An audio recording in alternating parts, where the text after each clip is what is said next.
अब की बार आरती राव चुनाव जरूर लड़ेंगी, लेकिन आखिर लड़ेंगी तो कहां से लड़ेंगी? जो टफ सीट आरती राव के लिए होने वाली है वो है नांगल चौधरी की सीट,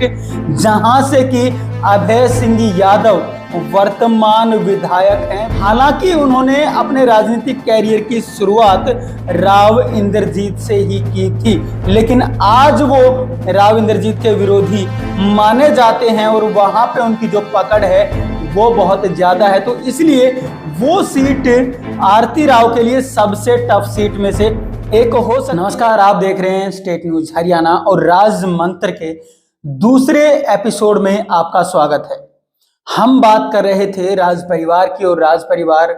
राव इंद्रजीत का परिवार और उसमें राव आरती के हम विरासत की बात कर रहे थे और कहां से वो चुनाव लड़ेंगे इस विषय पर पिछले अंक में भी हम बात कर रहे थे। और अब आज हम बात करेंगे कि कहां से उनके लिए चुनाव लड़ना चुनौती भरा हो सकता है और कहां से वो आसानी से चुनाव लड़ सकती हैं, क्योंकि राव इंद्रजीत ने पिछले विधानसभा चुनाव में राव आरती को टिकट दिलवाने की पूरी कोशिश की थी, लेकिन उसके बाद भी टिकट नहीं दिलवा पाए थे। और उसके बाद उन दोनों ने ही स्पष्ट कर दिया था कि अब की बार आरती राव चुनाव जरूर लड़ेंगी, लेकिन आखिर लड़ेंगी तो कहां से लड़ेंगी? आरती राव जिस तरीके से जनसभाएं कर रही हैं और लोगों का मन टटोल रही हैं, इसको लेकर के लगता है कि आरती राव चुनाव तो जरूर लड़ेंगी, लेकिन कहां से लड़ेंगी? अब उनके लिए बताते हैं कि कौन सी जो सीटें हैं वो उनके लिए चुनौतीपूर्ण सीटें हो सकती हैं, क्योंकि अहिरवाल क्षेत्र में लगभग 6 जगह ऐसी हैं जहां पे कि आरती राव अपनी किस्मत को आजमाना चाहेंगे या अपने लिए जो जगह हैं वो तलाशती हुई नजर आएंगी। और इनमें से जो सीटें हैं वो इस प्रकार से हैं: अटेली विधानसभा, महेंद्रगढ़ विधानसभा, नांगल चौधरी विधानसभा, नारनौल विधानसभा, रेवाड़ी विधानसभा और कोसली विधानसभा। ये 6 ऐसी सीटें हैं जहां पे कि आरती राव अपने लिए किस्मत आजमा सकती हैं। इनमें से सबसे जो टफ सीट आरती राव के लिए होने वाली है वो है नांगल चौधरी की सीट, जहां से कि अभय सिंह यादव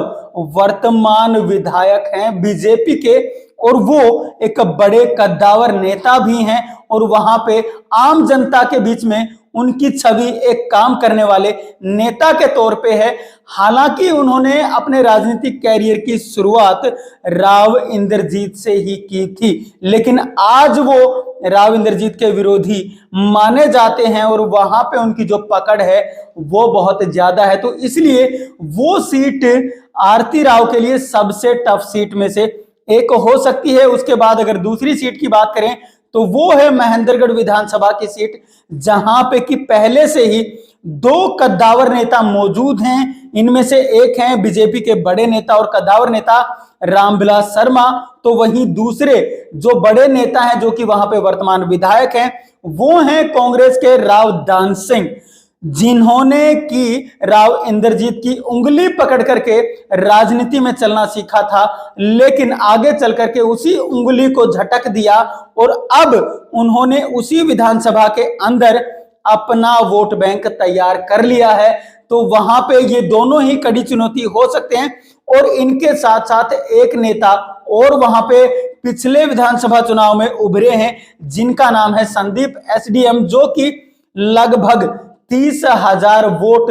वहां से हासिल करने में कामयाब रहे थे। तो ये सीट भी अगर आरती राव के लिए कहें तो एक टफ सीट के तौर पर देखी जा सकती है। इसके साथ साथ एक सीट और भी ऐसी है जो कि आरती राव के लिए कठिनाइयों का सबब बन सकती है, और वो है राव इंद्रजीत का गढ़ रेवाड़ी, जहां की बहुत सारे ऐसे नेता हैं जो कि राव इंद्रजीत के राजनीतिक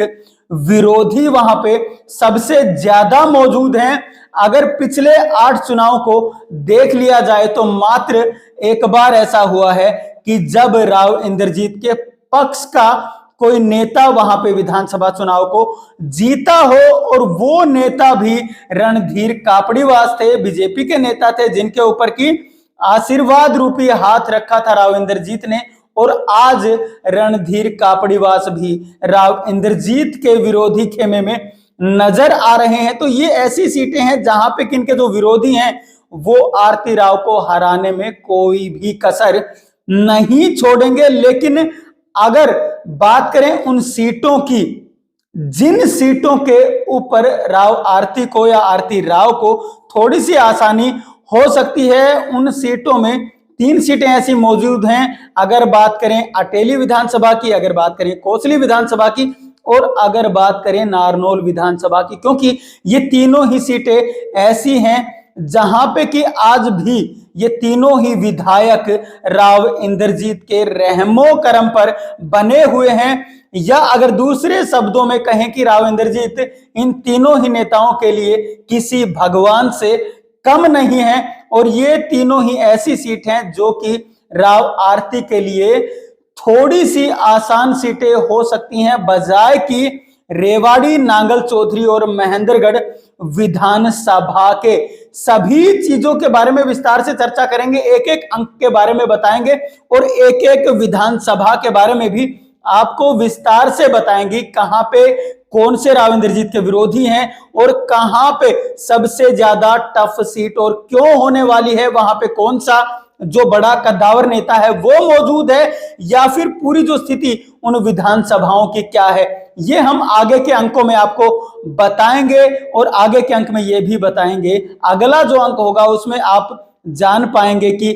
कैसे राव इंद्रजीत हरियाणा के मुख्यमंत्री हो सकते हैं, ये अगले अंक में बताएंगे। लेकिन अभी तक अगर आपने हमारे चैनल को सब्सक्राइब नहीं किया है तो अभी कर लीजिए, ताकि नोटिफिकेशन आपके पास आते रहें, क्योंकि अब राजनीतिक विश्लेषण हरियाणा का यही होगा। नमस्कार, धन्यवाद, जय हिंद, जय भारत।